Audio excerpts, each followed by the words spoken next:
1953, the official Office of Naval Intelligence figures was 1 in 40, which works out to 2.5% of the population. How did they get these figures? Very simple, ladies and gentlemen. At that time, they still had the draft.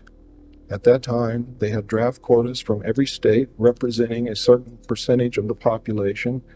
A certain percentage of the population of young men had to be drafted according to the percentage of the total population that lived in that state.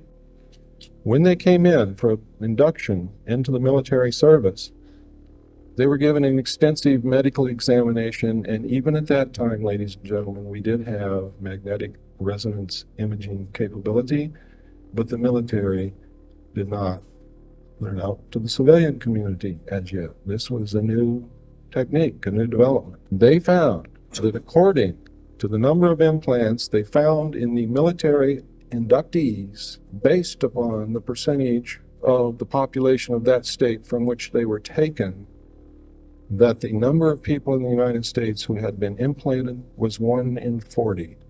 I sincerely believe that that was an underestimate, maybe a large underestimate, simply because now today most of the abductees are women, and that sampling was taken from only men. Why they're mostly women, I don't know.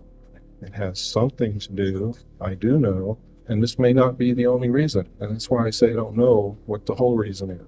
It has something to do with the attempts for them to preserve their race in an attempt to crossbreed with human beings, either as a direct attempt by implanting or impregnating the female and allowing the baby to come to the first trimester, at which point they're abducted again and the fetus is removed, or by harvesting sperm and ova from selected human beings and attempting to grow this crossbreed in the laboratory. There is tremendous evidence to support this.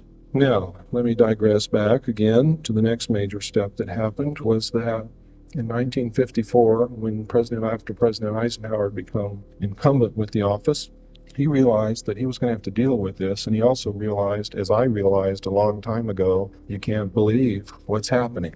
You can't believe what the aliens tell us, whether they be good, bad, etherical, interdimensional, whatever. There is so much deception and so many lies involved with this that you have to step back and say, I'm not going to believe anything until I can prove it. And to do otherwise is to put yourself in terrible jeopardy. Believe me, terrible jeopardy.